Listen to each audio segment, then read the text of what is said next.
Good evening, ladies and gentlemen, boys and girls from all around the world. You are listening to the most exceptional conservative show in all the world. It is the most influential urban conservative show in all the world. It is the Exceptional Conservative Show live from the nation's capital. I'm your host, the exceptional one, Kim McClinton. We are not ashamed of the good news of conservatism, for it is the power of liberation. First to the Republican and then the Socialist. So glad to have you here tonight. This is a huge night. I know everyone's celebrating Labor Day. Oh, I'm off from work. I don't have to work. I got enough barbecue. I've eaten my fill.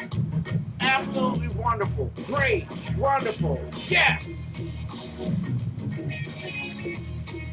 But ladies and gentlemen, I want to tell you that something bigger and badder than that is afoot.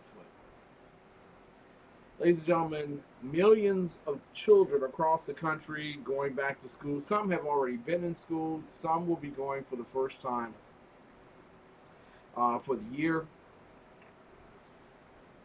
Many of them are high school seniors. They have grown up under an era of entitlement, a stagnant economy, a listless recovery, a period of time where 62.8% of those that are eligible to work are out of the entire workforce. While they have been promised an unemployment rate of 4.9%, literally, our economy is not growing fast enough to secure jobs, not only for those who have left with skills, better skills sometimes than those who have graduated from college, from the workforce, but as well those who have graduated.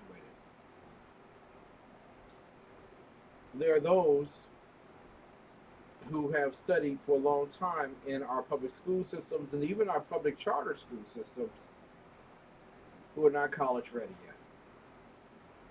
There is a lot going on in those individuals' minds right now, our high school seniors right now. Because this is the year they transition from being under the guidance of their parents to release in life. They have to make a decision. Do I sit on my mom's couch until age 26 when Obamacare runs out for me? Do I get a job in a merciless economy? Do I start my own business, and how do I go about that? Where's the capital for all that? Maybe go to military school. There's a shot there. Or maybe go to college. I want you all to know, all the parents who tuned in tonight, and I know that it's Labor Day and some of you all are a bit adrift after a long weekend in preparation for return to work tomorrow. But I want you to understand that 17, 18, 19-year-old who's sitting in your household right now, who's about to graduate from their senior year,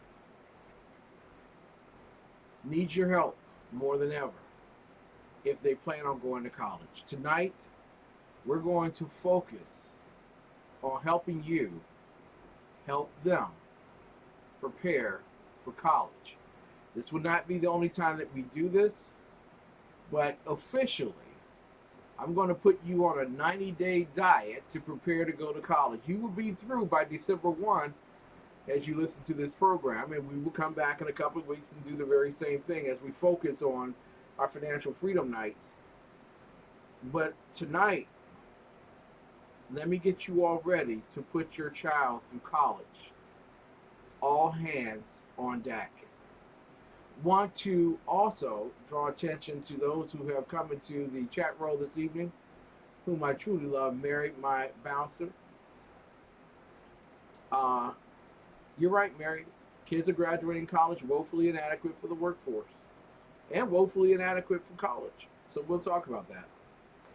Um, Kids in this must be a special occasion. Kids in formal attire. Yes, this is for me. This is one of the most important things anyone can do. Prepare your children for college, and there. Listen, you all know how we do it to get started, and I want to get started right now. And forgive me. Hey, Jason, glad to have you here. Mamba, glad to have you here. Mary Brockman, my bouncer. If you diss her, you diss me, you will be dismissed. Mrs. Biggs is watching via live stream and Ustream to make certain everything's going right. And I thank you all so much for tuning in. But I want you all to know that my concentrations tonight, and forgive me, I'm not going to be able to do private discussions with individuals that ask for it via the chat roll. We could do that another night, tomorrow night maybe. But tonight, my full focus is on getting children into college. And I encourage you to send this message out to as many people as you possibly can, because a lot of children discount their ability to go to school, and they can go. And some children are just slightly overconfident about the college they're going to get into. We need to talk about all that. Stay tuned. You know how we do it. Find a flag. For those who are watching via live stream, you can see the big flag here. For those who are watching via Ustream, you can see the flags behind me. Put your right hand over your heart and let us pledge allegiance to the United States of America. Children, lead the way. Parents, ready, begin. Allegiance to the flag of the United States of America and to the republic for which it stands, one nation, under God, indivisible, with liberty and justice for all. Woo! Ladies and gentlemen, believe it or not, and we will have the Bloated Zeppelin on with us at the 10 o'clock hour to talk about issues of the day, and then return back to our conversation regarding education and college admittance. But those children that are doing that Pledge of Allegiance, they're preparing now, this year. Yet when they were babies, they were doing that Pledge of Allegiance. They're preparing this year to go to college. Dave Milner, glad to have you in the chat room. And I know that I'm going to have a lot of download listeners tonight, and I pray so. I really do. I don't care if you like me or you love me or you hate me or despise me. Sometimes the clock hits 12 o'clock just right for you in your life. Let me help you get your children to college. And let me give you my background now. I spent a lot of my years in ministry helping young people go to college. And in fact, 80% of my children that I work with went to college without having to come out with a single dime of their pocket. Period. 80% went to college without a dime out of their pocket. That means full scholarships, that they had enough financial aid and everything else for them to go to college. Ladies and gentlemen, the other 20%, some did go to college and later earn their degree and work their way through it. But I want you to understand, when I began working with a certain group of children in their neighborhood, very few children attended college. They came from low-income communities. They were told when they graduate from high school, apply for a federal government job or a DC government job. Get a good government job and stay there for the next 30 years. You will be secure. You will be fine. That worked for a few. It didn't work for all. So many of them graduated from high school and couldn't find employment. My wife and I made a commitment to begin working with their families to make certain that their children could go. Now, I'm not going to teach you anything tonight that I didn't implement myself. And let me give you the results of how I represent it, or how this is represented in my personal life. My eldest daughter, Shanice, had to adhere to my guidance on applying to college. We prepared her in such a fashion where she was able to put together an actual booklet of all her activities and successes over her years in school. We went to one college fair in the District of Columbia. She took that booklet with her that had all of her test scores in them, all of her achievements, her extracurricular activities, her successes, her endeavors, her beliefs, had all that put together in one notebook. She took it with her around to each of the colleges. They were enamored with her. They wanted to make certain that she came to their school. She actually walked past Ball State University at a time where it was almost the end of the college fair, and the college admissions officer had heard about her from all the others and was trying to edge her to come over to the Stanford University side so that she could offer her a full scholarship. Shanice was offered a full scholarship to Ball State University. That was valued at that particular day at over $250,000. College education, including books, paid for. Tuition, room and board, everything paid for.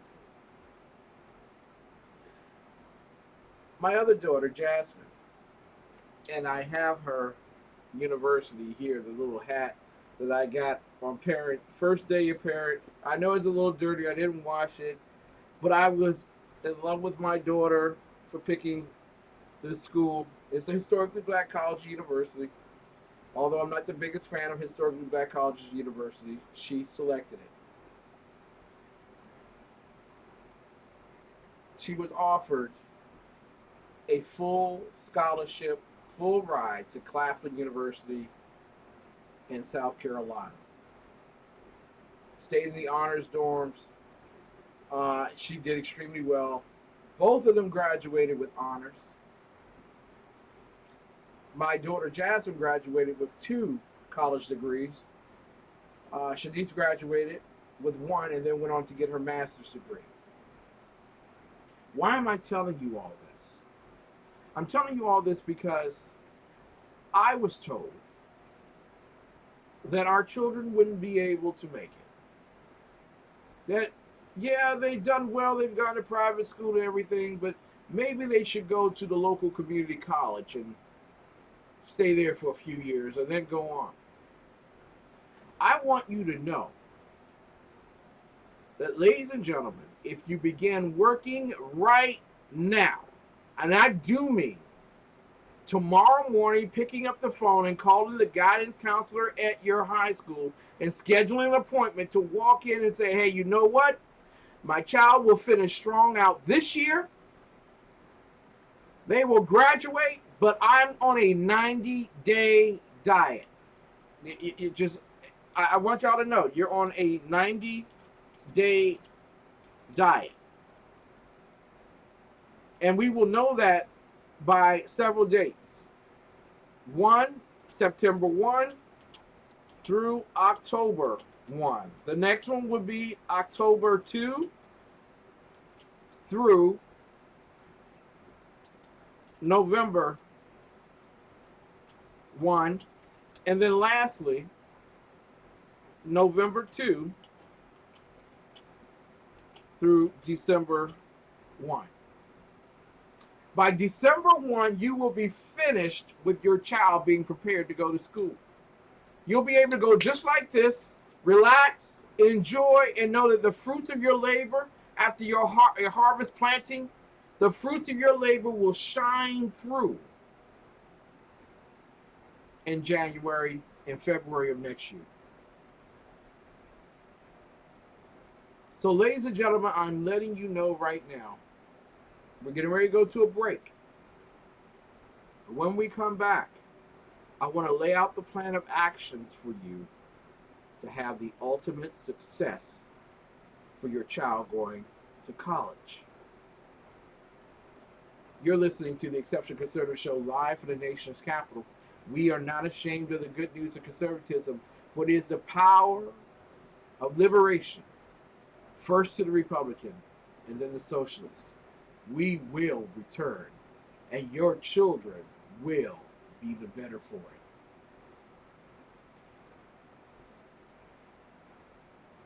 From coast to coast, there is one bank focused on building a better future.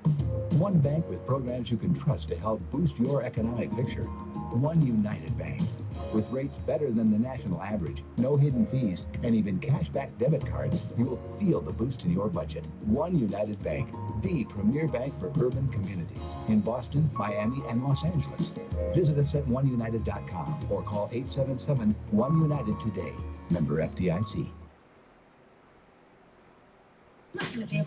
First class, I did good, huh? I just think you'd better cool it with Dr. Barbet. Dr. Barbet, he don't know dick.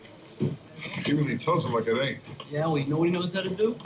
Flunk it. Flunk me, flunk him. Okay, great attitude. Look, do you at least know what your next class is? Contemporary American History, Professor Turgis. Turgis? Well, you know him? Is he good? Well, he's really committed. In fact, I think he was. Just keep your head down, keep your mouth shut. You should be all right. Well, I'll see you in England. All right. Welcome to Contemporary American History. I'm Professor Turgison. You know, a lot of people think history is just facts. It's just information about the past, but not me. I mean, I hold history very sacred. It's sacred. The way the farmer looks at the earth and he holds it sacred. The way a Christian takes the Bible and he holds it sacred. The way a lot of people hold their marriage sacred. So I feel about it. So why don't we dive right in by interpreting one of the easiest events in the last 20 years of American history. Now, can someone tell me why in 1975 we pulled our troops out of Vietnam? The failure of Vietnamization to win popular support caused an ongoing erosion of confidence in the various American but illegal Saigon regimes. Is she right? Because I know that's the popular version of what went on there. And a lot of people like to believe that.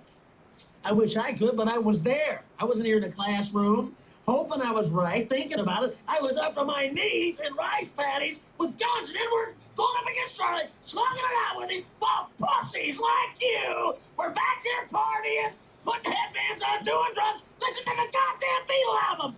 Oh! Oh! Hey, Professor, take it easy, will you? I mean, these kids, they were in grade school at the time. And me, I'm not a fighter. I'm a lover.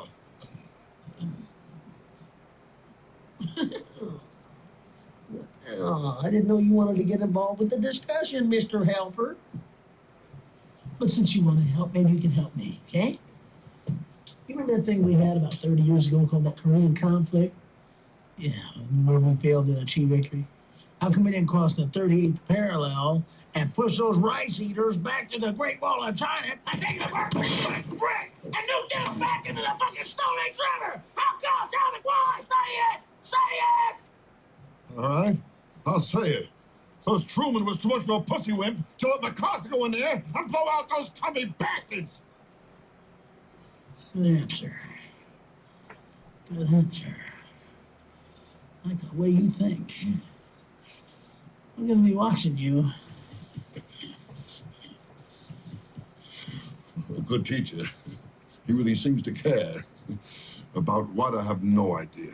Ladies and gentlemen, welcome back to the Exceptional Conservative Show. Many of us have a great many ideas of what college is like. The concept is that college is the greatest thing in the world. It is the free party every weekend. You can enjoy yourself, and all you have to do is sit there and listen. I'm going to tell you something. Back in 1984, when I attended my first college class, and I must say that attendance was a bit shoddy during my first week because I was an honor student. You know, why do I even need to go to class? I mean, just take the test and finish, right? Everyone received a syllabus. And so when I returned to class after missing the second class, I attended the first, missed the second. I wasn't given a syllabus in the first. They were handed out in the second class. I missed that class. I came back and the professor asked if everyone had done the homework assignment. The homework assignment was according to the syllabus. And I'm wondering exactly what a syllabus is because I've never been, I don't, what's a syllabus? Why don't you just write on the board what the homework is and then we get, I want you to understand that college is the most expensive place to send your children to grow up. So what I want to do as we're going through going to college, I want to introduce you to some myths about college itself that we need to eradicate. Now, some of us have gone to college ourselves, and our children will be following in our footsteps. Some of us graduated, some of us didn't, and some of us have certain fantastical ideas about college life, and trying to convey that to our children is a little difficult. But I also want you to understand that there are a lot of children tonight, their parents are listening for the first time around the world, around the country, especially in urban America, Detroit, New York, Chicago, DC, Dallas, LA. They're listening tonight for the first time on the down low, and they've never gone to college themselves. Their kids have watched movies and they have designed the ideal of what college life is really like. I want you to know, you might be sadly mistaken. Sponsored by Grubhub. So I'm about to graduate college, and looking back, I now realize that there's 4 main myths that new students believe about college. Let's count them down.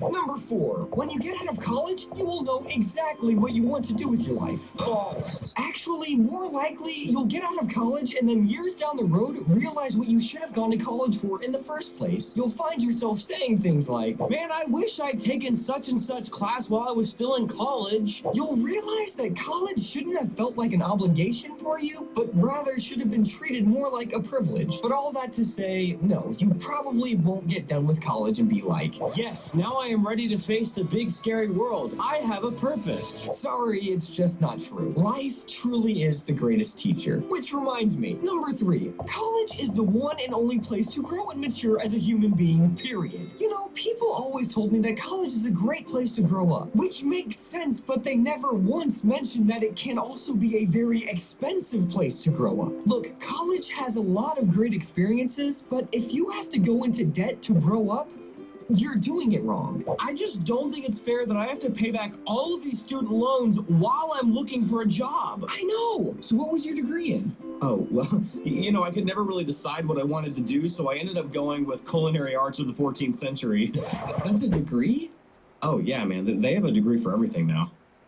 College should be about preparing you for the future, not trapping you in the past. Besides, we all know that there's some people that college is lost on them. Dude! Party! Oh, I think I'm gonna throw up.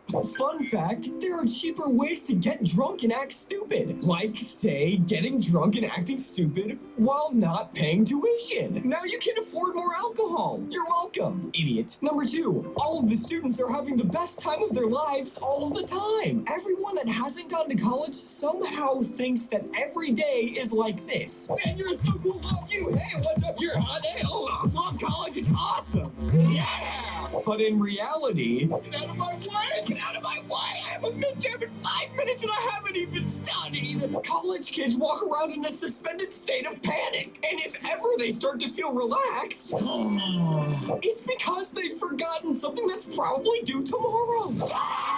Occasionally, you'll see some kids having fun between classes, but those are just the overzealous freshmen who always thought it'd be fun to play frisbee on campus. Don't worry, they'll figure it out. And the number one myth that new students believe about college, you will 100% for sure meet your soulmate. Somewhere down the line, college became synonymous with marriage. But education doesn't have anything to do with relationships, so why did we start making that an expectation? My favorite granddaughter, also a junior in college. Yep. How's your MRS degree coming? Hee-haw, hee-haw. It's like in movies or on TV when they show the main character in college and there's always a girl sitting under a tree, all alone, just waiting to be approached by a charming guy. Oh, hi. I couldn't help but notice that you're looking very lonely. Are you looking for a boyfriend? Fun fact, in real life, girls in college don't sit alone under trees. Girls in college travel in packs. Thank you. It's like $5. Hello, it's me. Dream come true. You're cute. Stay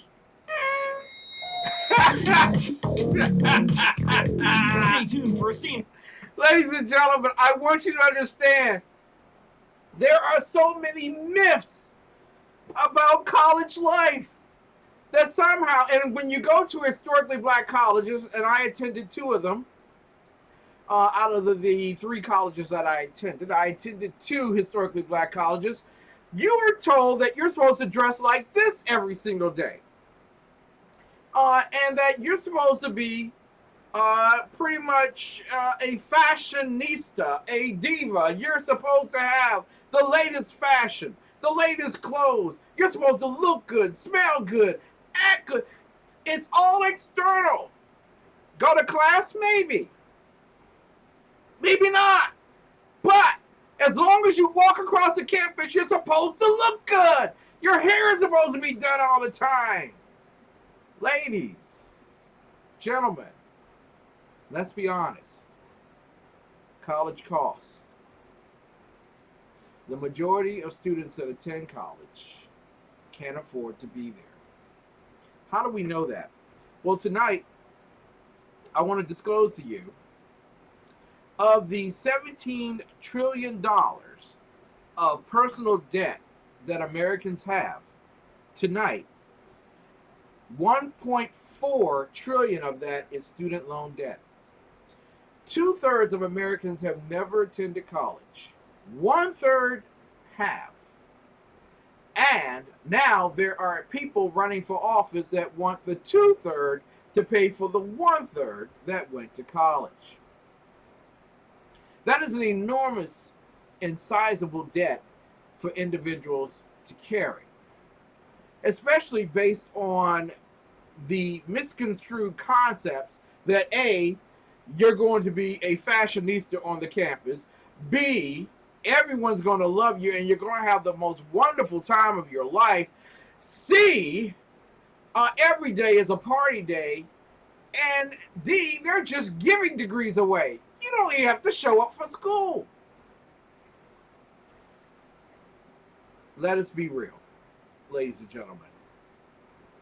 College is one of the hardest things that most Americans would ever have to do. Outside of joining the military. Military would be number 1. Because you're asking someone who literally has shown you absolutely very little discipline over their life to accept your contribution to their future in the hopes that they graduate on time. Did you know that graduating on time used to be 4 years? The average college student today will be attending college full time for 6 years before graduating today. It is very expensive. So I want you, as you're taking notes tonight, to consider this. You have options. You have a lot of options. Malia Obama has decided not to go to college next year. She's going to take a year off and find herself. You could do that. But most people lose interest in school if they take that year break. So I'm going to tell you, for those who are adamantly concerned about their children attending college, that you have a conversation with your child this week. A reality check. There is life after graduation. There is deemably decisions that individuals have to make. You may support some of them, others you may not. And in the end, the real decision maker is not mom and dad anymore. It's the student. Once that child crosses the threshold of the U.S. college, you can't receive any information about that student any longer. Not their grades, not their attendance records. You can't really meet with their professors and talk about their goals and expectations for the classroom. Literally, you are handing off your wealth and your child for each of them to get together to graduate, hopefully, from school. What must I do to prepare my child for college? Here's number one. Money, money, money. Most students that I had a conversation with believe that their parents had tens of thousands of dollars saved up for them to go to school. And I'm talking about in some of the most poor communities of Washington, D.C. I'm talking about people who actually lived in projects. Their children believed that there was a savings for them somewhere. You need to have that conversation with them that there is no savings for them. If that truly is the case, there is no savings for them.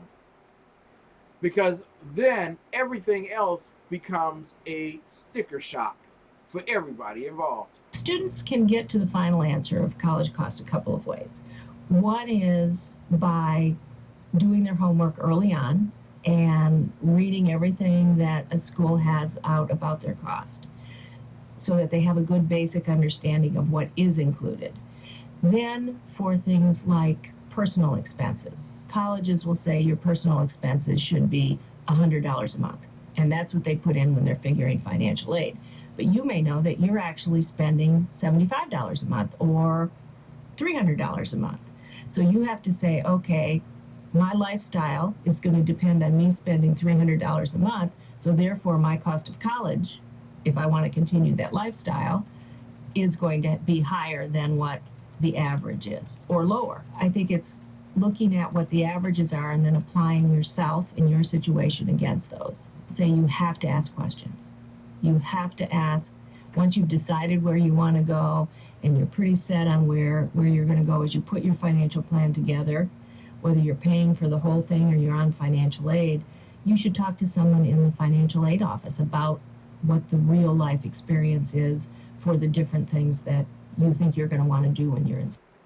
Can I interject here? As Myra Smith, Executive Director of Financial Aid Services with the College Board, has expressed, you need to talk to the financial aid office. If you know the college your child will attend, you, Mr. and Mrs. America, need to schedule an appointment to talk with the financial aid counselor at that school. You should bring a salad and maybe a small token of appreciation that your child has been accepted into the college. You better schmooze this person, because if you don't have enough money to attend, this person will remember your kind words and kind deeds in October when new money is available and maybe partitioned out to your children. Ladies and gentlemen, financial aid and finances altogether is the number one reason why marriages break up and children choose not to go to college. Finances is the number one reason marriages break up and children choose not to go to college. So let's get the financial thing out of the way. And once we already know, maybe you have some money saved up for them, or grandma has some money saved up for them, or maybe there's no money involved. Once you have that already discussed, now we can really begin talking about going to college. Because there are options for you in terms of college. Let's deal with the first option, which is basically a public 2-year college, which is a better way of saying a community college. Now, I encourage people to go to community colleges. Some have gone for 2 years, others have done the full 4 at the community college. Why? Because it's inexpensive, you learn the same thing, and you don't have such a great debt when you graduate. Public 2-year colleges for in-district students, like for the University of District Columbia, for those who live in D.C., or for those who live in Prince George's County, Maryland, for those that would be PG Community College. $3,440 is the average cost for a public 2-year college. Why not? Why not?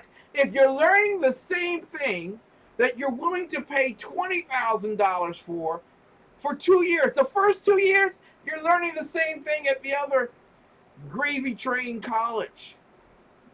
With high grades in a community college, you could transfer in your junior year on a scholarship to a 4-year college. True. So think about that.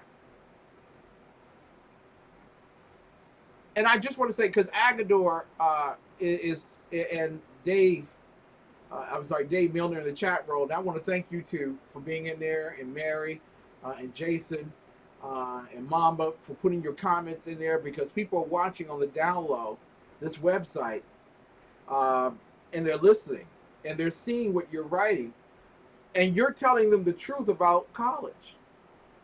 Ladies and gentlemen, there was a young man who had autism, who I told his parents 2 years before he graduated from high school, we will do everything that we can to get him into college, and he can go to college at no cost. They didn't believe me. They thought I was crazy. They said, hey, kid, there's no way. He's autistic.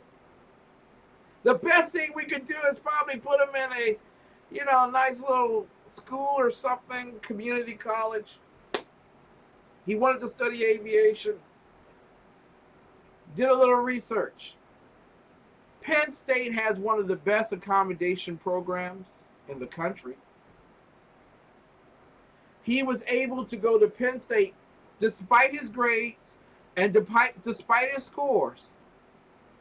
He was able to go to Penn State University absolutely free.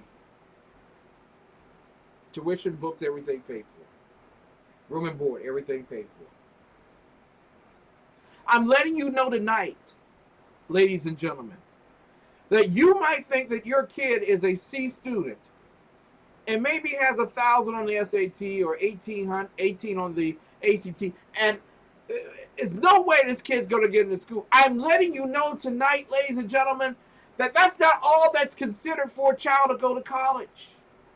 Your child can go to college if you fight for it the way I fought for these kids. And I'm willing to fight with you so that your child gets in. Starting tonight, preparing your child for college. Ladies and gentlemen, college is expensive.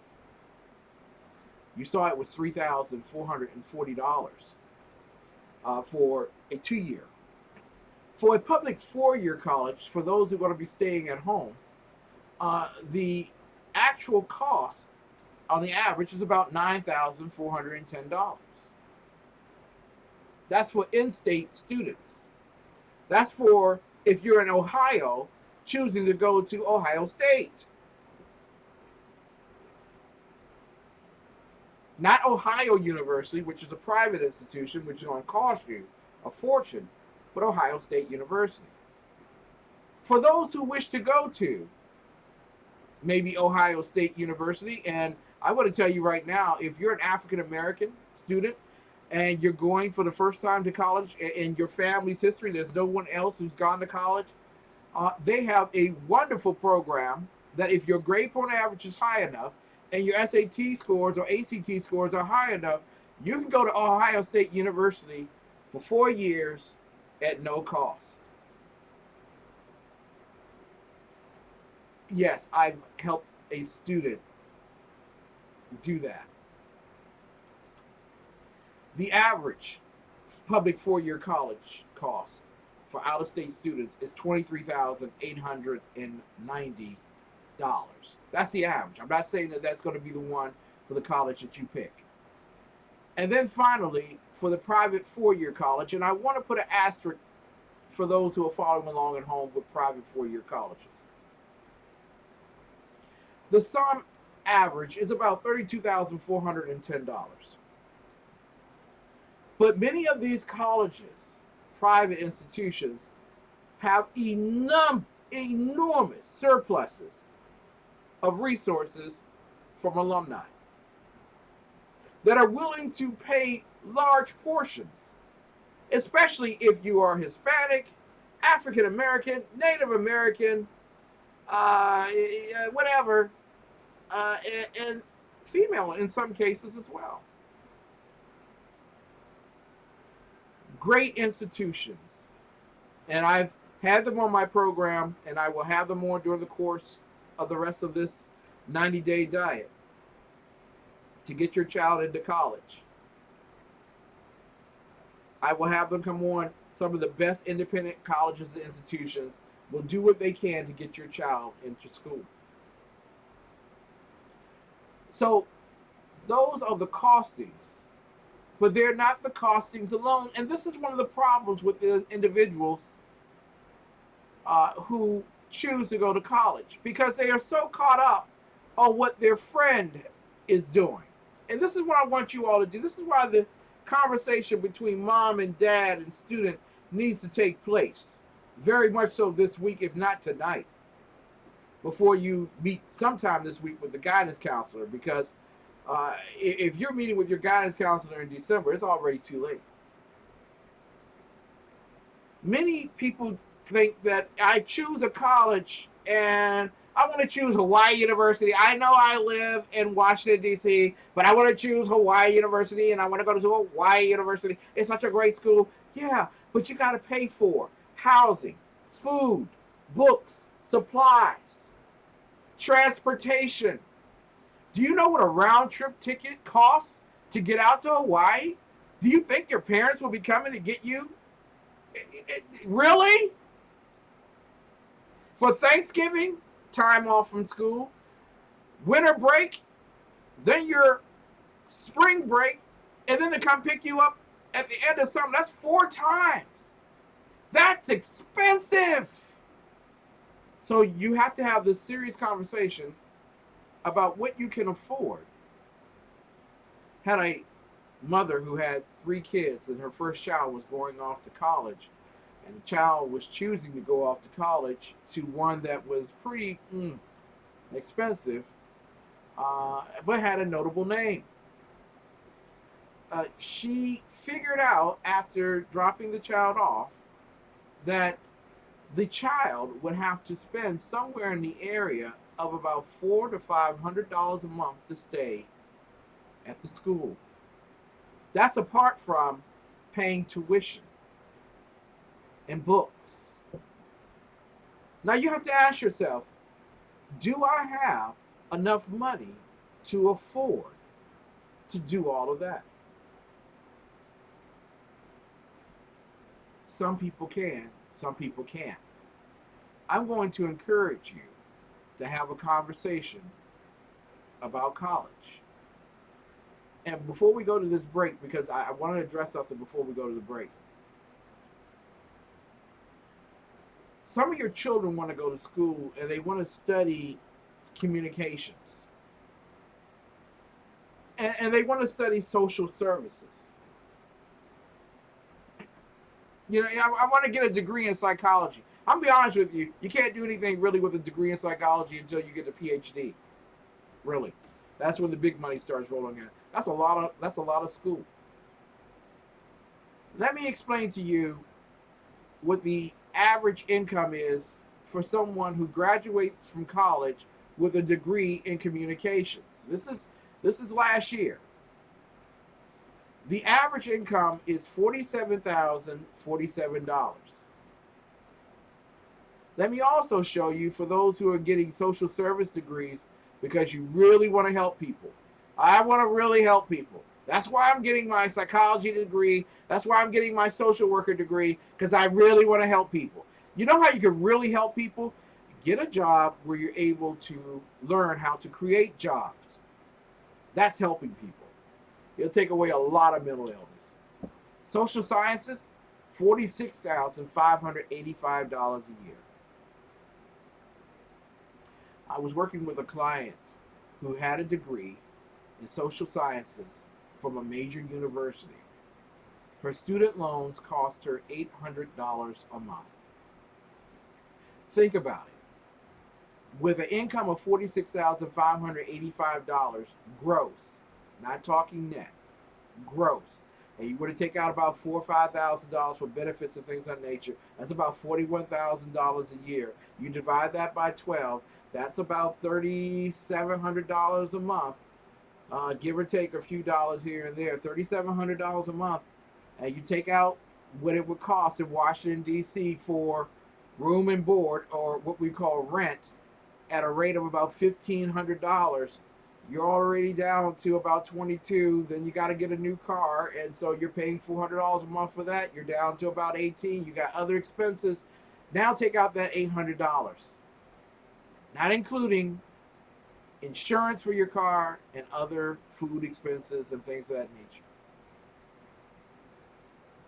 That's very expensive. You're not getting a big bang for the dollar for the degree that you get. But I had a chance to meet this weekend privately with a student who is attempting to go to college. And I'm so very proud of him because he understood that once I graduate from school, I must have a degree in which I can make money in. So he wanted to get into engineering, which is the average starting salary, $64,891. And then he talked to me about maybe doing software engineering or computer sciences because he wanted to make certain that he was doing something that he enjoyed doing, that he loved doing. Because he didn't want to get bored and he didn't want to get bogged down in life. The average income for that is $61,321. Ladies and gentlemen, I want you to know something. If you plan on sending your children to school, make certain that the school choice will be profitable for them. If they're planning on getting a degree in communications or social sciences, they can get that degree at the local community college. I know. I've just said evil things, but my child wants to go to Penn State, and my child wants to go to the Ivy League or whatever. Ladies and gentlemen, business is built on return of investment. And when you look at the investment that you're putting in, say for instance, you were to send that child to a private school, $23,000 a year for 4 years. Now, that's not all the expenses. That's just tuition. You're looking at $92,000 for tuition. When you add all the room and board and books and things of that nature, you're upwards to about $200,000 to $250,000. Think about it, people. Do you really want to spend $200,000, or your child to spend $200,000 to get a degree in communications or social sciences? If they're not going to pay for your child to be there, don't pay them for a degree that you can get someplace else less costly. Yes, ladies and gentlemen, when we get into the fourth quarter of this particular program, I will be talking with you about the next steps, the things that you got to do. We will do this show again, I assure you, depending on whether you like it or not. If you like it or not, we'll do it more quickly. But I will do it again. And we'll get into greater detail as we go along. You should have gotten a degree in white privilege. Way to go, Mamba. You should have. I should have got one in white privilege too. But ladies and gentlemen, tonight, promise me, the first conversation you have with your children is about cost. Because costs tell me everything that you want to do and where you want to go. And you know what? There's nothing wrong with going to a community college. One of the best things you could do is take care of the first 2 years, knock that out of the box at a very low cost, and then get into your major in junior and senior year someplace else. But there are all the stipulations to making certain that the college will pick up all of your credits and things of that nature. We'll talk in due season about that. But ladies and gentlemen, make certain that where you're going to invest your children's time and your money, that you get a better return on it than what other people would expect to get. For those of you who are following along at home, the reason why I'm playing basically one commercial tonight, and that's about getting a secure credit card for your student, is because one of my children, not my personal children, but I always consider individuals I'm working with as one of my children, wanted to go to college and was offered a full scholarship to college, Ohio State University. And they were ready to accept that. But part of the financial aid package was they had to pull the young woman's credit report. They pulled her credit report and found out that she didn't qualify because somebody had opened up an account on the child's name and spent money without paying it back. Ladies and gentlemen, I'm going to tell you tonight that I want you, for your homework, and I sincerely believe this with all of my heart, that you need to do this week. Find out what the credit score is for your child. Find out if there are any issues and problems with your child's credit. Find out if somebody used your child's social security number to ascertain credit on their own. Because nothing more disheartening for a young woman who raised her GPA up from 2.3 to 3.5 in her junior and senior year, because she was given the hope of a full scholarship. Nothing so disheartening as to get what you always desired and worked hard for, and then find it slip through your fingers because somebody in your family did you wrong. Ladies and gentlemen, make certain that you go to our our Credit Central area. You can see it at the very top of the page on the Exceptional Conservative Show, Credit Central. Click on there.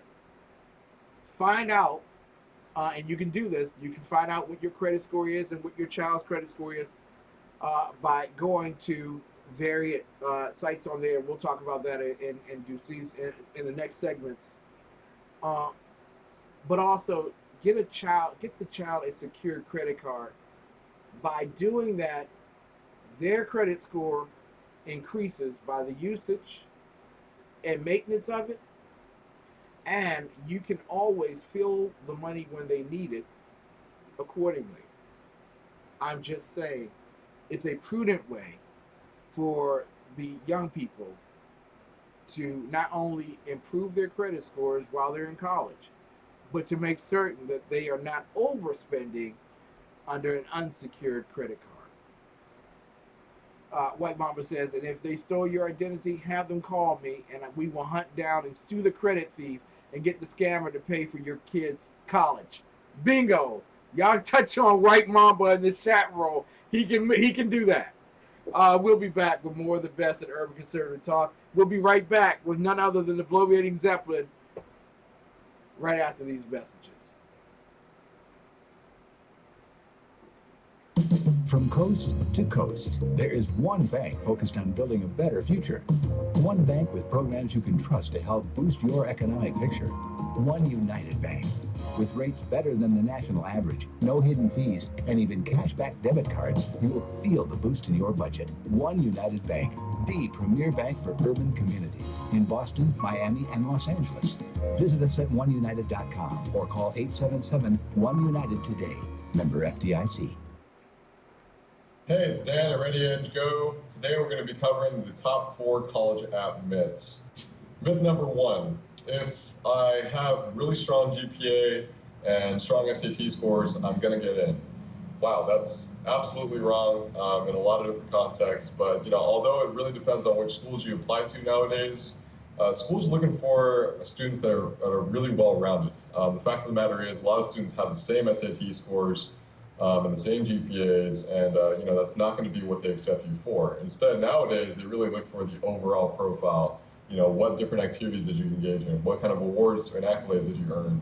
How did you show yourself as a leader, demonstrate yourself as a leader during your time in high school? So there are many other factors that count toward your overall admissions decision. Myth number 2, they don't even read your application. This one usually comes up when you start writing your personal statements, and boy, is it wrong. Just like myth number 1, it's incredibly false. In fact, it's so false that UC Berkeley recently issued a notice on their website specifically noting all applications are read in their entirety by professionally trained readers. That means we review each application in its entirety, word by word, page by page. Many applications are read 2 or even 3 times. The reality is the reader must read your entire application to understand the overall context of who you are. Sure, you might have great numbers as in GPA and test scores, but it doesn't really matter because ultimately what's going to set you apart is everything else. Myth number 3, senior grades don't matter. This one was invented by whoever created senioritis. But the reality is your senior grades actually do matter. And the reason why I say that is because oftentimes nowadays, a lot of colleges will actually come back and check with you, obviously via email or over the application portal, to see what your grades are after your first semester in senior year. Now, if you slacked off and you didn't do so well, and see a downward trend in terms of your grades and a lack of effort, they can rescind their offers. Basically, after the colleges had already accepted them, and then they saw the senior year performance or lack of performance, they would actually take that offer back. So definitely don't fall for this one. And trust me, I know senior year is almost over, high school's almost over, but you got to start strong, you got to end strong if you want to see some really good results. Myth number 4, choosing undeclared as a major will make me look bad. Look, a lot of students feel like if they choose undeclared, they seem like they have no sense of direction, and I've found this belief to be particularly potent among parents who love to just kind of, with the idea of making sure that their kids already know what they want to do and choose one single career path and stick with for the rest of their lives. Guys, the reality is this simply isn't true. In fact, it's pretty common knowledge, especially among admissions readers, that students don't really know what they want. The national statistics shows that 80% of students actually change majors, and the average number of major changes is 3 per student. So when an admissions reader actually is looking over your application, they don't really pay specific attention to the fact that you're undeclared, but rather they want to look at your potential as a student, as a leader, as maybe a combination of both, and they're not too concerned with the fact that you're undeclared. All right, that's pretty much it for the myths. If you guys found this video to be helpful at all, please subscribe, like, or comment. Otherwise, keep it real. I'll see you guys next time.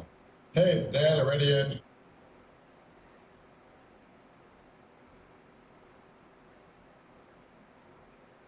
From coast to coast, there is one bank focused on building a better future. One bank with programs you can trust to help boost your economic picture. One United Bank. With rates better than the national average, no hidden fees, and even cashback debit cards, you'll feel the boost in your budget. One United Bank, the premier bank for urban communities in Boston, Miami, and Los Angeles. Visit us at oneunited.com or call 877-1UNITED today. Member FDIC. Ladies and gentlemen, I welcome you back to the Exceptional Conservative Show, live from the nation's capital. We are not ashamed of the good news of conservatism, but it is the power of liberation, first to the Republican and then the socialist. Tonight is a very influential night. We are talking about college. We're talking about college application. We're talking about this week. I know for some of you, your kids have already been in school for about 2 weeks, and you still haven't spoken with the guidance counselor. You need to schedule an appointment tomorrow morning with the guidance counselor sometime this week and tell them my child is going to graduate. I'm on a 90-day diet so that by December 1, my child is prepared to go to college, period. Throughout the application process, everything else. And you as a parent need to be completely prepared for the financial investment that it will take for your child to graduate. Lots of conversation tonight, lots of discussion about college, because it is the most expensive decision that they will have made in their youth. Ladies and gentlemen, as the exceptional one, I am very grateful to have in the chat roll such beautiful people. Dave Milner being one of them. He is better known as Agador, also known as the Unpleasant Blind Guy. I will play your clip tomorrow night, Dave. Mary Brockman is my bouncer. If you diss her, you diss me, you will be dismissed. White Mamba, I am so thankful to have you in there, Mr. Lawman. And all the advice that you're giving to the kids as they're listening, and the parents as well. Also, Mark Zeppelin, the bloviating Zeppelin. Mark the bloviating Zeppelin will be with us momentarily. I want to thank, before we even get to Mark, I want to thank the great people at Red Nation Rising for playing us on the Liberty channel at 2 a.m. in the morning. Hopefully you'll hear us that way. Also want to thank the great people at SHR Media that are carrying us live tonight, at High Plains Pundit Media for carrying us live tonight. The place, Dan gets the credit for all of Jane's work. There we go. I love them. I love them dearly. Let us now go to the bloviating one, Mark the bloviating Zeppelin, who is the author and finisher of the bloviating Zeppelin, his own website.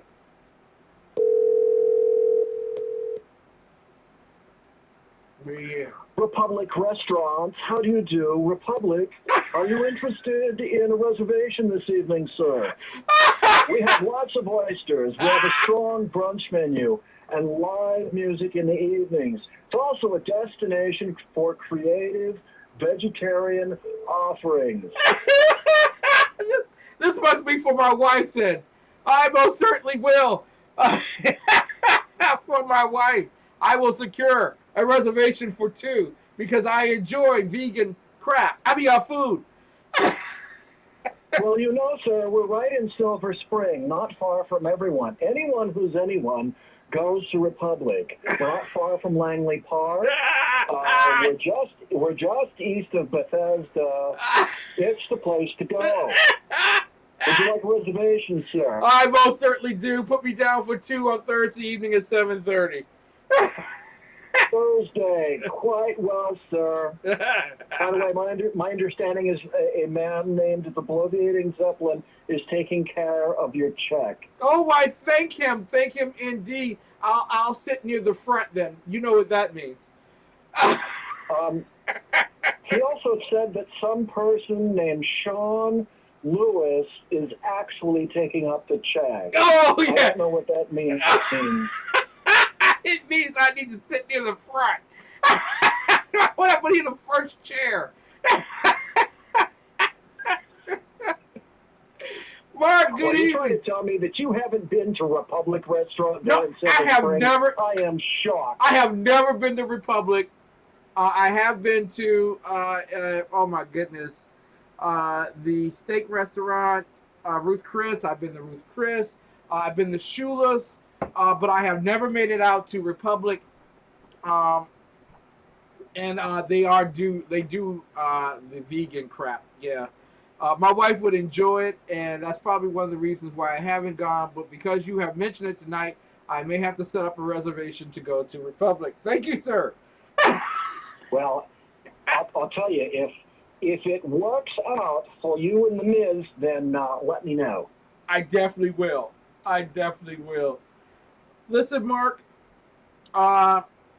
it's been a very tough week for Hillary Rodham Clinton, and you know how we're both rooting for her. Well, that's quite true. If in 2008 I had a choice, I could vote for Hillary Clinton, or I could have voted for Barack Obama.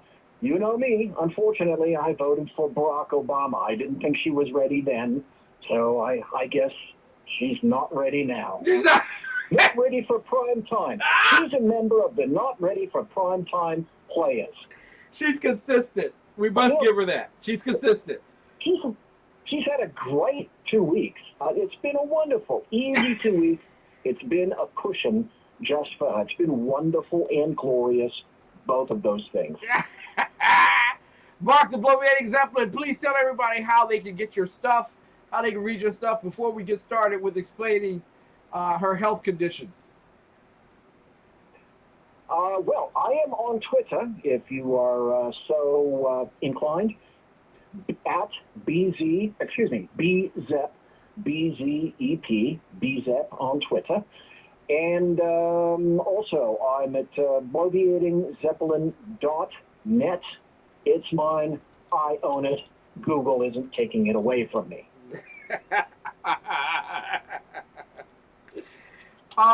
Today she did a pseudo press conference because the people who are entrapped on her airplane are not going to ask her questions that will get them knocked off that airplane. So we know that already. But all of a sudden she started coughing. Did you see that, sir? Well, it's funny you should mention that, because that wasn't the first time, I think today, that happened. She was at a meeting, a little event in Cleveland, and she couldn't finish that. Yeah. And then she gets on her JetBlue, her own campaign aircraft, and she has another coughing event. Exactly. So, I don't know. It's funny. It's just so odd. Have you ever heard of this guy named Dr. Drew? I think he's on NBC. Yes, I have. I'm sorry. He was on NBC. He's not on NBC anymore. Do you know why, sir? Why is he no longer on NBC? You know, that's why I love you, Ken, because you play into my question. Thank you so kindly. You're a great straight man. God bless you. I love you so much. Thank you, sir. Thank you. I do that role twice a week. It's glorious. It's wonderful. He lost his show, and the odd thing is that he lost his show after he went and aired an episode that they wanted him to take back. They didn't want him to say it, in which he believed two things. Number one, that Hillary does in fact have some very serious health problems. And number two, that he didn't believe that she was receiving qualified health care. And watch. And less than a week after he aired that show, Zounds, amazing, zippy, zowie, he's canceled. He's off the air. Now, people on the inside, air quotes, inside, said, actually, he's been running around like a scared chicken, thinking that he's going to get his head chopped off. Officially, that's just a coincidence. I was going to step away from the show anyway. Inside, they say he's scared shitless. Yeah. So that's kind of interesting, because I'm sensing that what he doesn't want is he doesn't want to be found dead in a D.C. park with his pants around his ankles. That's my guess. Yeah, I assure you that his visitations to D.C. will be quite limited. And he better not go to a mountain in Colorado either. Yes, yes, exactly. And he best not step on any jets in the near future either, would be my guess. No. It wouldn't be a very prudent thing to do. Anytime you turn against the Clintons, you should make certain that you have security guards around you for the next 24/7. You know, it's like things happen to people who happen to know stuff about Bill Clinton and Hillary Rodham Clinton. Yes, if something like that happens, you always want to make sure that you do two things. Number one, you have a long stick with a mirror on the end of it to look underneath your automobile. Yes. And number two, take your hubcaps off and always check your lug nuts. That brake line, too. Check the brake line. Yes. Yes. Look for puddles of fluid under your car. That's called a telltale sign.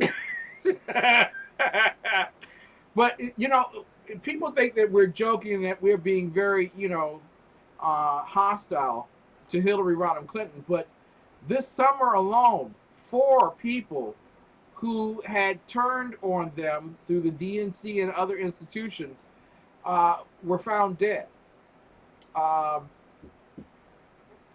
We don't know. Coincidence, coinky-dinky, things happen, you know. Normally a lot of people in D.C. get shot. You know what I'm saying?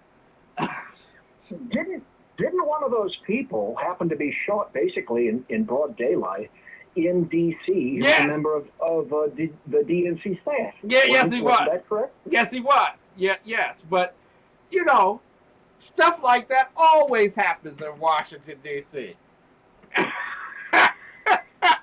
Always.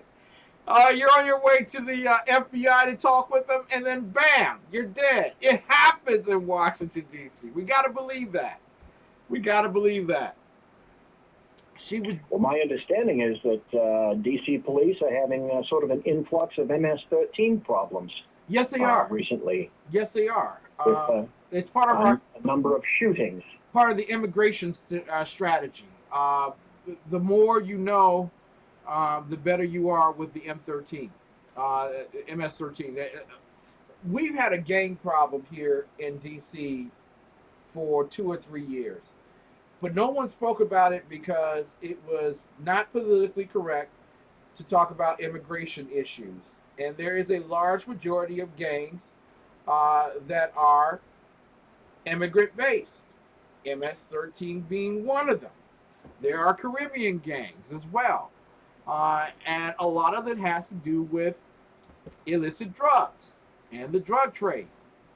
I don't know, but I don't remember us growing any poppy seed in Washington, D.C. Do you know anything about that? No, I am not familiar with. I mean, are you guys? Unless you guys are somehow getting some kind of a direct from, say, Afghanistan, for example. Coming from the Fifth Fleet, straight to Washington, D.C.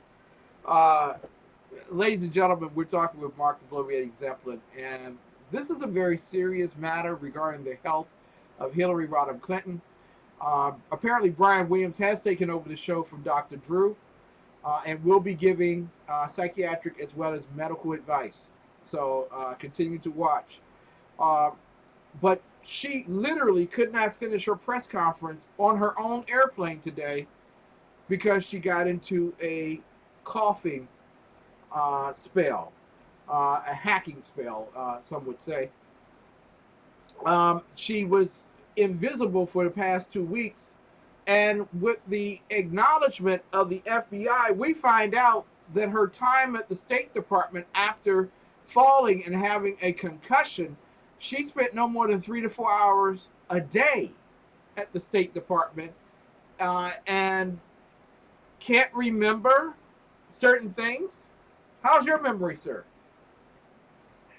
Well, I'm in my dotage these days, in my 60s, let's say. And my memory, oddly enough, is not bad. The funny thing about that is in an article from, I think it was, I don't remember, I think it was Daily Caller. said, asked if she was instructed about the preservation of records when she was leaving office in 2013. Clinton noted that she suffered a concussion in December 2012 and, quote, could not recall every briefing she received. Wow. Isn't that convenient? It's like I said, it's the dog ate her homework. She was asleep in her bunk at the time. She fell. She hit her head. That works wonders. But wait a minute. She can remember the words that she spoke to Mother Smith when she hugged her at the funeral. She can remember those words. Are you trying to intimate that she might be a hypocrite? Is that what you're saying? Are those words actually escaping your lips? I am shocked, sir. I am shocked. All right, I'm sitting down. That's it. I'm sitting down. I'm shocked. She can remember that she only used one BlackBerry and one server. She can remember that. I'm just, some things are easier to remember than others, like where the hammers come from. I'm just saying. That's a good point, but it's funny that Breitbart did have an article that's saying that she didn't have one. She lost several mobile phones carrying emails from a private server during her time in office, and that came out of those FBI documents regarding her mishandling of classified information. They indicated that the whereabouts for those mobile devices, they would frequently become unknown once she transitioned to a new device, one report indicates. So, okay, I got a new BlackBerry. Drat. Where'd that other one that I carry the national secrets in, where did that one go? Well, what the hell? Who cares? I've got a new one. Stuff happens. But she could have lost it on the subway or something. Stuff happens. That's true. Well, she is a woman of the people, so yes. It could have been snatched from her on the subway somewhere. She could have left it when she was sitting on those hard plastic benches that she frequently sits on because she's a woman of the people and she commutes with the regular common rabble. So, yes, you're right. That could have happened. Could have happened. You mentioned on the bloviatingzeppelin.net something that's not being spoken about too well in the main quote unquote air quotes here, the mainstream media, that a woman who can't remember what the C's mean, although she was once on the Intelligence Committee and got lots of C's from various agencies dealing with classified intelligence, she seemed to have lost a laptop. Isn't that what a lot of people are in jail for? From miscarriages not miscarriages, but missing laptops from the CIA and the FBI and NSA. Don't you go to jail for that? Here's one particular example. There's a particular individual seaman who works for the Navy, used to work for the Navy, who made the misfortune of snapping a photograph in one of our nuclear submarines and forwarding it on a social media. And he is now being served some of the finest federal food that you and I both know of. However, an Apple laptop and a thumb drive containing the entire 2013 archive of former Secretary of State Hillary Clinton's emails, that laptop was oddly enough lost after being put in the mail and never provided to the FBI. And that's from the FBI's own report that came out. You can't write stuff like this, and you couldn't have even given this as some kind of a story for or an episode of the Keystone Cops. A person whose name was redacted, taken out of the FBI documentation, told that after the email archive was transferred, the emails were deleted, but that he didn't want the laptop. The person that was saying that told the FBI that he shipped the laptop using, this is great, a laptop that he thought he wiped, which had security classified information on it. He sent it, and he can't remember which, either through UPS or the Postal Service. Gosh darn Postal Service. It has to be. Has to be. Again, it's not her fault. It's not his fault. Let's blame it. Let's blame the emails on the black man, and let's blame the farts on the dog. Because we know that there isn't anyone in the Hillary campaign anywhere that's responsible for anything. It really is the United States Postal Service that's responsible now, don't you think, of all of Hillary's ills. There you go. Yeah. If it wasn't for that black man, Colin Powell, and the U.S. Postal Service, things would have been perfect. And who came up with the Hammer story? MC Hammer. MC Hammer destroyed her classified Blackberries. That's what I heard. That's exactly correct. That's completely correct. There's documentation to indicate that. There's videos all over the place. Now, in all seriousness, BZ, if you couldn't recall a laptop that held classified confidential information on it, if you could remember what happened to it, where would we be talking with you today? Where would we be simulcasting with you today? Well, you'd hear people, but first of all, you'd hear this big echoing behind me in this large jail system. And then you'd hear someone, probably named Howard, behind me yelling, "Oh, butt boy, get over here immediately if you would, please," behind my phone call. And then after about 2 minutes, you'd hear something like, "Your time with inmate 5237 is now up." That's what you'd be hearing with me. But you know what? We would avoid all that because we would hold a radiothon to help you get some packs of cigarettes.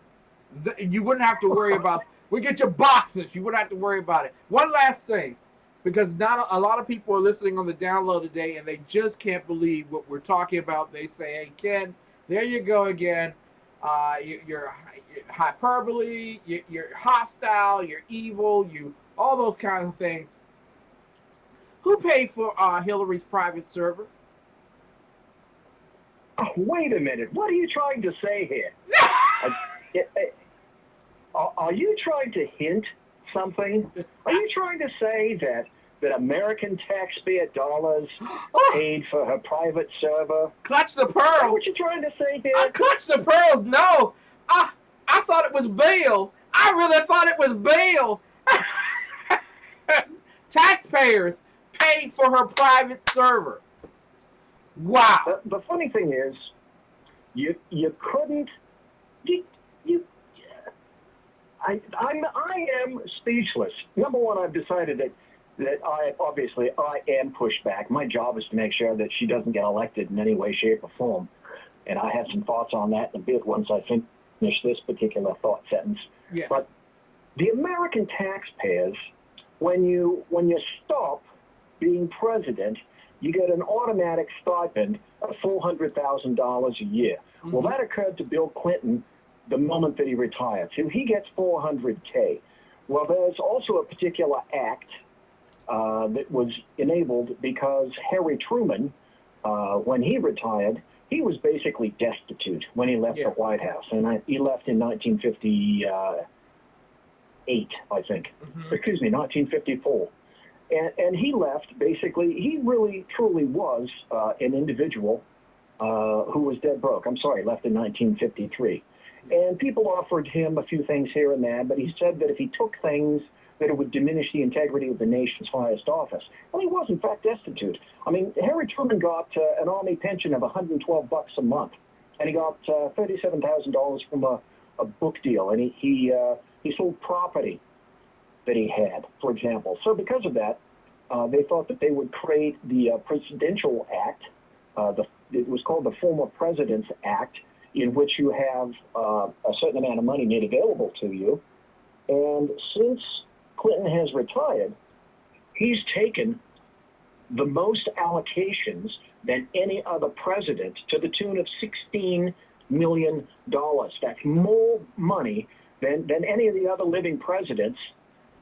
George H.W., he's still around. George W., Jimmy Carter, he's still around. I think the rest of them have all passed. Yeah. He's taken more money than all of them together in that amount of time. Well, $16 million. Then, of course, after he retired, Bill Clinton started speaking immediately. His speaking fees would range from $100,000 to $300,000. So $16 million plus the speaking fees that he acquired, that doesn't even account for what's come from Hillary. Wow. So, of course, you know, the foundation, the Clinton Foundation, started. Well, what happened is that these fees are paid for through the GSA, which is Government Services Administration. Mm-hmm. And they found out that, Politico found out, that 13 of the 22 staffers who've been paid by that fund work for Clinton's personal office, but they also, I hope you're sitting down, boys and girls, they also worked for the Clinton Foundation. So then Politico discovers that there is a nexus between the Clinton Foundation, which is funded by you, ladies and gentlemen. That's where your $16 million went to. That was basically seed money for the Clinton Foundation.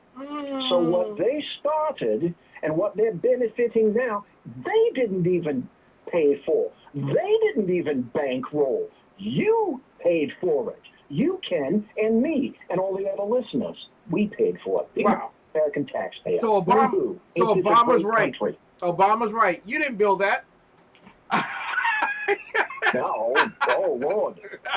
Now remember, is he ever correct? Now remember, and listen, Truman was destitute, but Hillary and Bill were truly destitute. They were broke when they left the White House. At least that's what Hillary says, but that was before the concussion. Is that true? How much have they earned?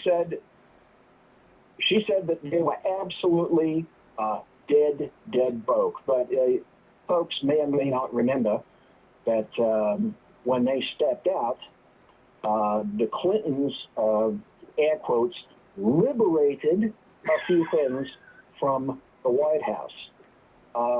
They took with them about $190,000 in gifts received over the past 8 years that some of the people in the White House, like the ushers and the people that knew exactly what was going on, thought it just a bit odd for them to take, and made some objections.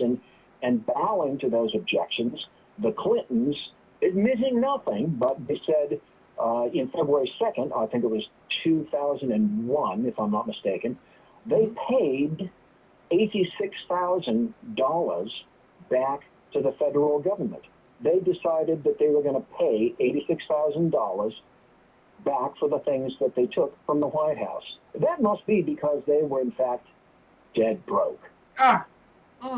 Since they left the White House in 2001, or 2000 at least. Right. 2000. Right. Here's the other thing that about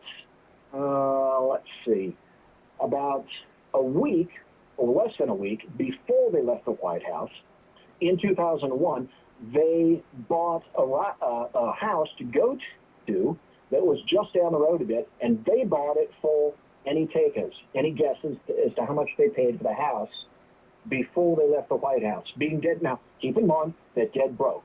How much money did they pay for the house? Because they're dead broke. $10 million? $2.85 million. Oh, okay. 2.85. Well, no wonder they were broke. Yeah, they were house poor. No wonder they were broke. There you go. There's a reason. $2.5 million. Woo! Since 2001, they probably only earned maybe $229 and something like that, maybe, because they're public servants. They it's no way they could have earned more than about $250 $300 at the very most, right? Right, exactly. In truth, I think about the only thing that the Clintons themselves, collectively or individually, had paid for at one time is I heard a story that back in 2010 or 2011, Mrs. Clinton handed $2 to somebody that was driving a car and asked her to step out to a Taco Bell and buy a soft taco. Other than that, I think that's the only amount of money that they spent. And here's a very interesting thing that occurred where I think it all dovetails, because it all comes together with regard to this. There was a story by Kimberly Strassel in the Wall Street Journal. It was called the U.S. Department of Clinton. And she wrote that this is the week that we finally learn why Mrs. Clinton used a private communication setup and what it hid. This is the week, in short, that we found out the infamous server was designed to hide the fact that Mrs. Clinton, for 3 years, served as a U.S. Secretary of the Clinton Foundation. Woo! Her mishandling of classified information was important, but it missed the bigger mark. Kimberly Strassel writes, the Democratic nominee obviously didn't set up a server with the express purpose of exposing national secrets. That was incidental. She set up the server to keep secret the details of the Clintons' private life, a life built around an elaborate and sweeping money-raising and self-promoting entity known as the Clinton Foundation. Stop right there. To fund the Clinton Foundation. And what do we already know about the Clinton Foundation? That's right, that it was funded by you and me. Now go back. The Clintons said that they were dead broke. Let's connect all the dots here. The Clintons saying that they were dead broke, already having purchased a house worth that cost them close to $3 million, claiming that they were dead broke, and then used all this money in a wonderful shell game back and forth, and then used the money, the $16 million of that amount of time since he retired, to create the Clinton Foundation to enrich them even further, and allowed her to make deals with the Russians for uranium. Also, that incurred the underground flow that occurred between the United States and Mr. Clinton while he was sitting in president in 1993 and 94 to enable the Chinese to have technology that would allow them to put it into a missile topped with a nuclear warhead that can now reach the United States, a ballistic missile. And putting that all together, the money that has actually come out of the Clintons' pockets is negligible.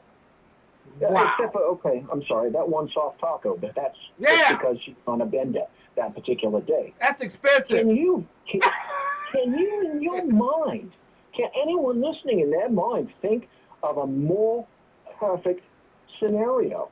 You know, I wrote in my second to last post, I said, you know, all of this makes the New York's Tammany Hall, Boss Tweed, Jimmy Hoffa, the Dailies in Chicago, Jimmy Trafficant, Blanton, Dwyer, they all look like the JV team compared to these guys. You were talking hundreds of thousands of dollars with these people. Now you're talking with millions and millions of dollars, potentially up to billions and billions of dollars. And a quarter of America's uranium reserves. A quarter of America's uranium reserves. But they're dead broke, right? Well, at least they don't claim that anymore. So that's one point in that cap is they don't claim to be dead broke anymore. Well, because they're such honest people. Exactly. It must be good to hit the lottery. It must be good. Yes.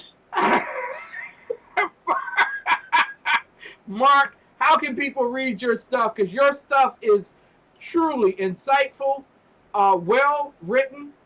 And if you're sitting around the water cooler, people, and you need an argument, just read Mark's stuff. How can they get to your stuff, sir? Well, sir, thank you ever so kindly for saying that. I am at bloviatingzeppelin.net. I can be reached at Twitter at bzepp. And I may actually find myself having to break down I have a question for you, Ken. Yes, sir. Are you on Facebook? Yes, I am. I am on Facebook. I have not been on Facebook because I don't particularly care for that sleazy slime ball that owns it. Zuckerberg. Who really didn't, who doesn't care for your privacy at all. But my wife has been getting on me, and a couple of other people have been getting on me saying that I need to contact more people and get on Facebook. So my question to you is it worth it to get on Facebook?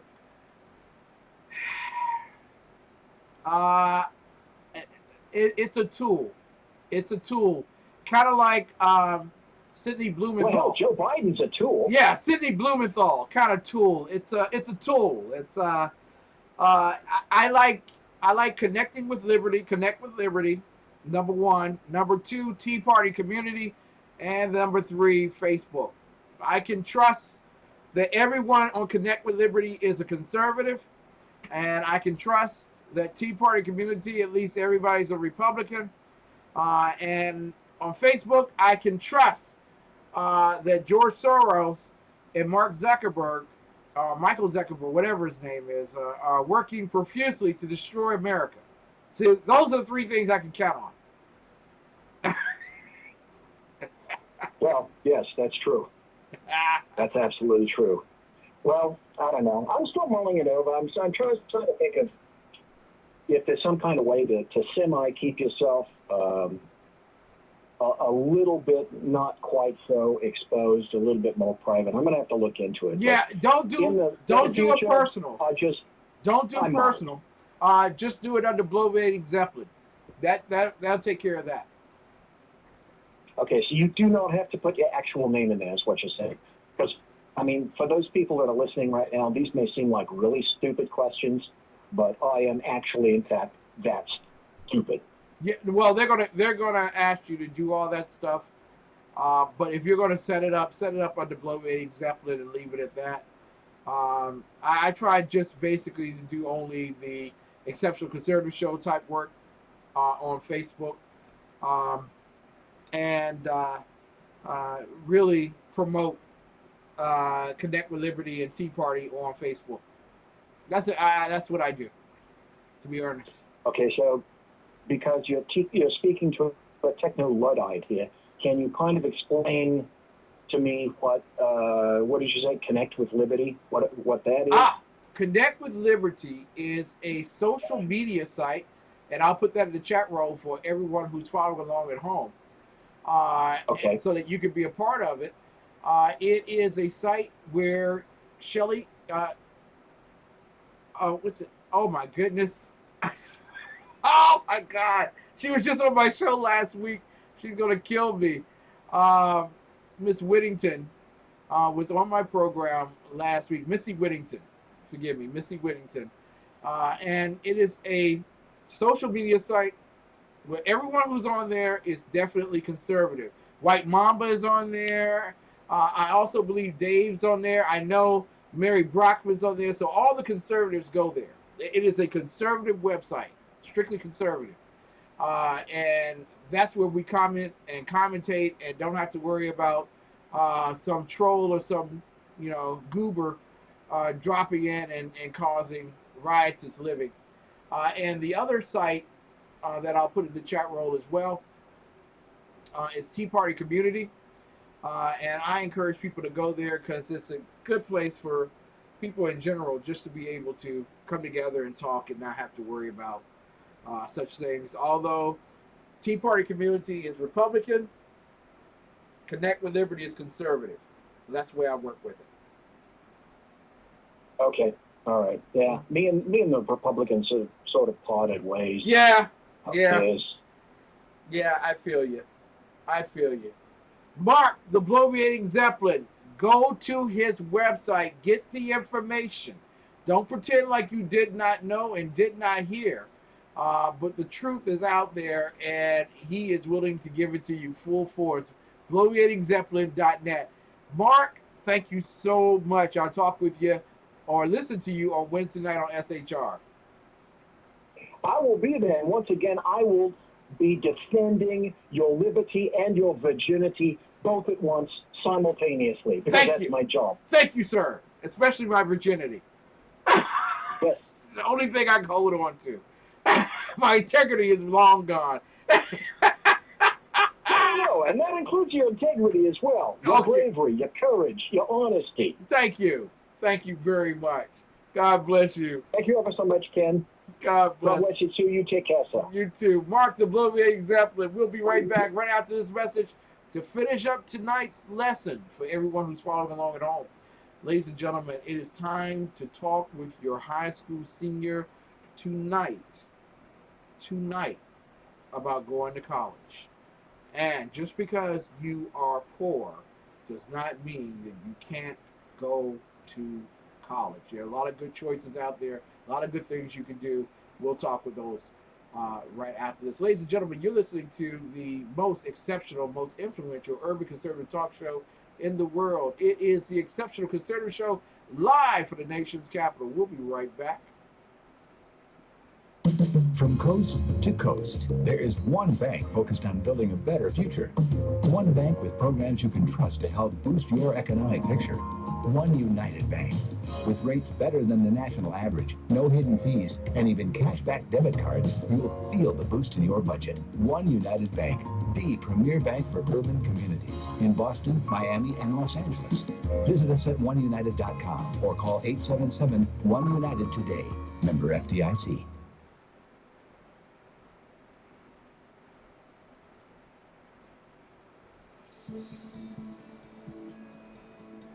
In the applications for most selective colleges, you will find these sections to fill out.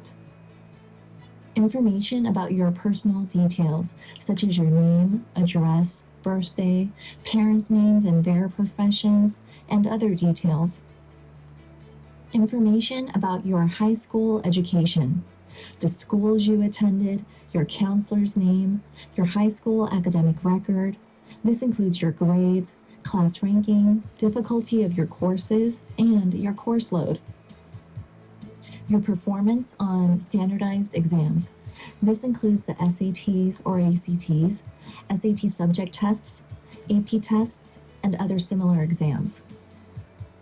Your extracurricular, community, and leadership activities. What have you been involved in throughout high school, and how have you contributed to those commitments? This also includes summer activities and employment. You have to show that you productively use the months between each school year as well as the months throughout the school year.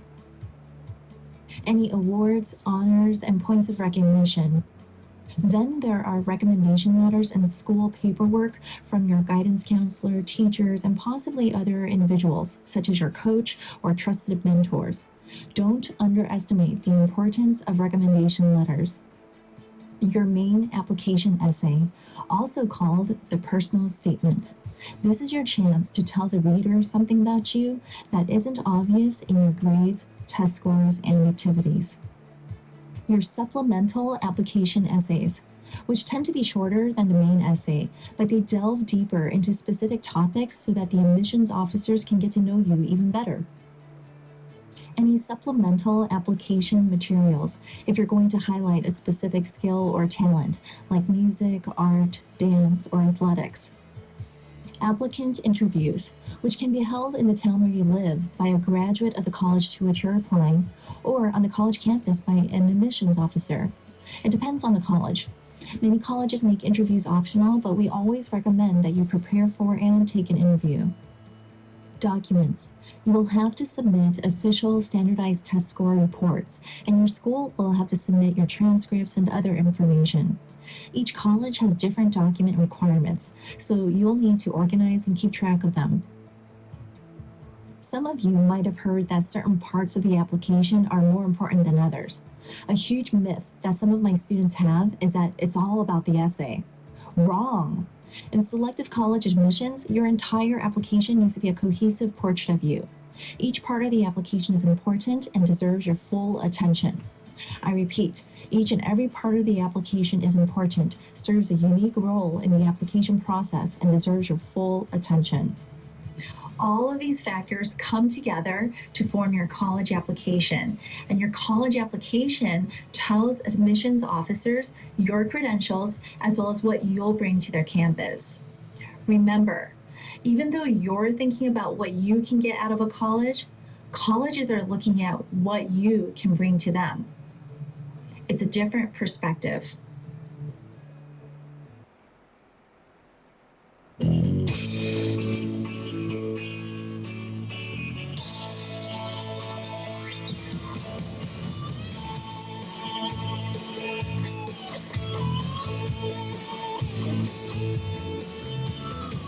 I've seen a lot of places, I've been around the world. I've seen some pretty faces, been with some beautiful girls. After all I witnessed, one thing still amazes me. Just like a miracle, you have to see to believe. God bless Texas with his own hand, brought down angels from the promised land.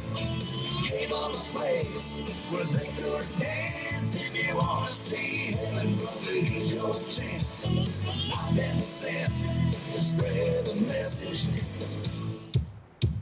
God bless Texas.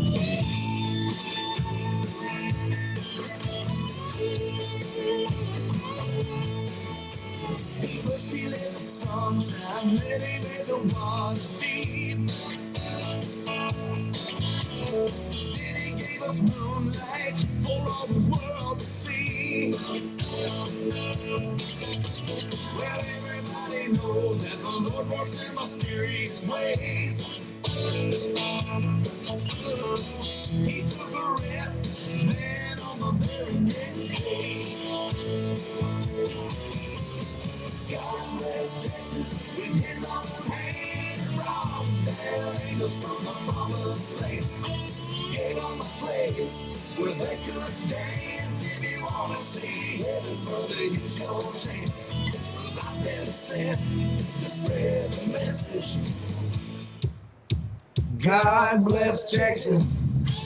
Ladies and gentlemen, welcome to the non-commercial segment of the Exceptional Conservative Show, live from the nation's capital. So glad to have you here with us tonight. We've been talking about education, talking about getting your high school senior prepared for college. And there is no better time to do it than right now. In fact, I recommend highly.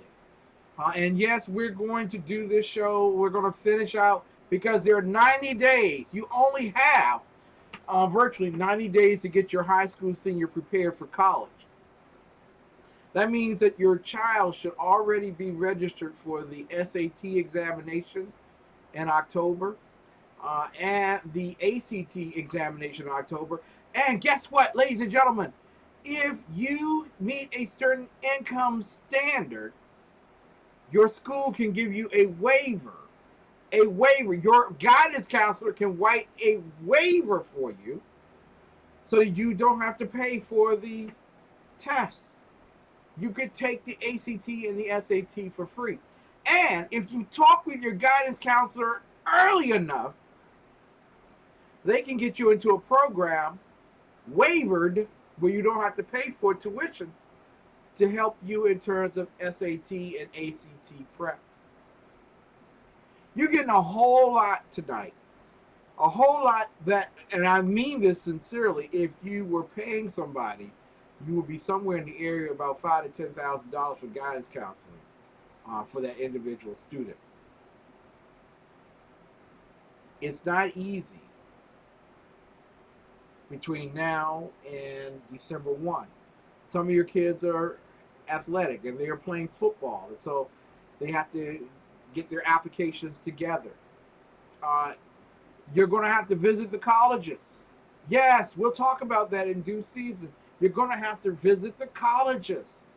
Not next spring. Please don't wait until spring to visit the. You have to visit the colleges now.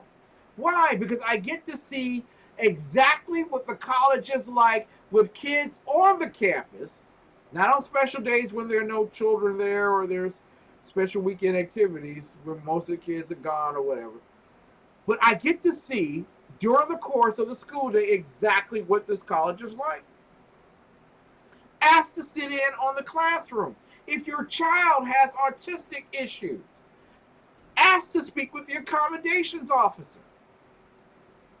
Ladies and gentlemen, your child can go to college if that child, he or she, wants to.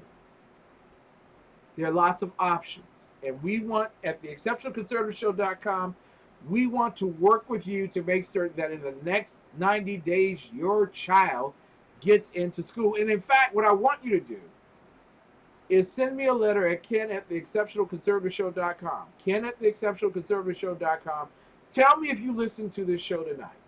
Tell me if you are still interested in your child going to college, and we will continue this process of showing you exactly what a child needs to do, exactly what a parent needs to do to get their kid into school. And in some cases, if you do this right, this is not a guarantee, but I'm saying, in some cases, if you do this right, your child can go to college on a full scholarship.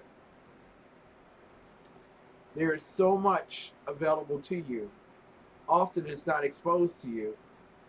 But one of the things I want to talk about in closing, which I truly hope that you pay attention to and you listen, is that there are a lot of African Americans and Hispanics for Hispanic universities and colleges that have been told that the only people that care about you graduating are historically black colleges and universities.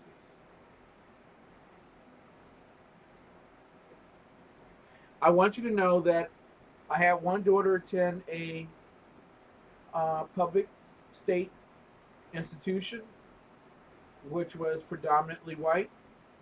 That was my daughter Shanice. She went to Ball State University. Also went to Syracuse University. My other daughter went to a historically black college and university down South Carolina. It's called Claflin. At the time that she attended, it had the third highest graduation rate amongst historically black colleges and universities. Let me explain something to you. This is 2014 data. I don't care if the college is black. What I care about is if my child is going to graduate in 4 years. Not 5, not 6, but in 4 years. Because every dollar after year 4 is a dollar out of your kid's pocket, a dollar out of your pocket. It's going to cost you. The number one school today for historically black colleges and universities is Spelman College. But I want you to get the graduation rate. Only 69% of the students that go to Spelman graduate. 69%. Excuse me, got the Hillary cough. That means 31% of the kids do not graduate. Now, Howard University is second with 65%. Hampton is third at 59%. Morehouse is fourth at 55%. And Fisk University is fifth at 52%. That means that the graduation rate for all the other historically black colleges and universities is under 50%.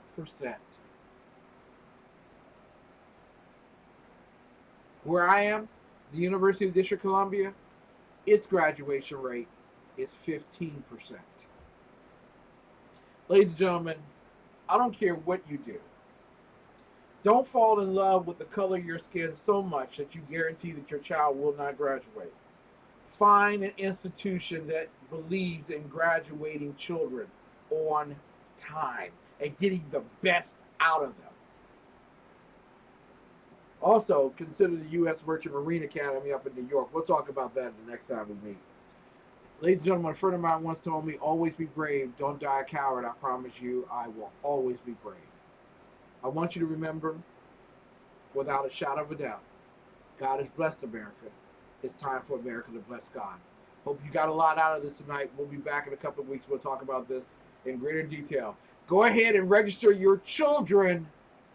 Register your children for the SAT and the ACT. Schedule your appointment with your guidance counselor tomorrow. Good night.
Rock my soul!